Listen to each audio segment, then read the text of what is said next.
যে 8 বস্তুর চাইতে 3 বস্তুর মায়া অন্তরে বেশি হতে হবে।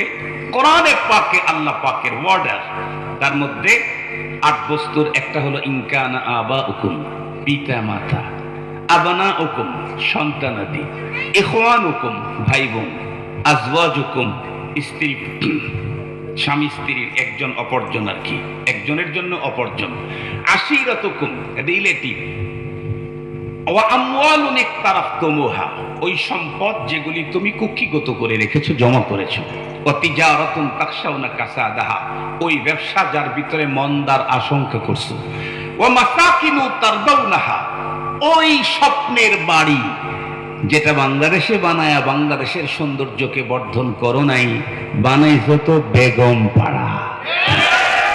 আছে না বেগম পাড়ার বাড়ির মালিক? কথা বলেন।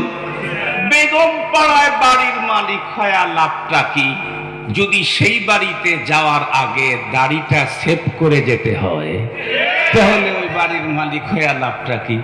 যদি সাদা চুলটাকে যদি কালো করতে হয়, তাহলে ওই বাড়ির মালিক হয়ে লাভটা কি? আর এই যেটা ঘটছে জালেমদের সাথে, আল্লাহ পাকের কোরআন পয়গম্বরের হাদিসের স্পষ্ট বর্ণনা, এটা কিন্তু তাদের অপকর্মের পুরাপুরি পাওনা না।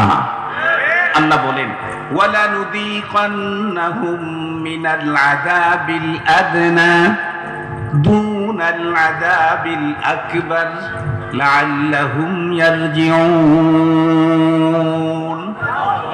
আল্লাহ পাকের ভাষায় হলো আদনা, স্যাম্পল। আপনারা, আমি কিন্তু গ্রামের মানুষ, এই জন্য গ্রামের মিসাল দেব। আমরা কৃষকের ছেলে, মাঠে ঘাটে অনেক জায়গা জমি আমাদের আছে, আল্লাহ শুকুর। তো বাবায় যখন ধান নিয়ে গেছে বাজারে বিক্রি করতে, কথার কথা বলতেছি, আগে তো গরুর গাড়ি মহিষের গাড়িতে নিয়ে যেত, এখন পিকআপে নিয়ে যায়, ট্রাকে নিয়ে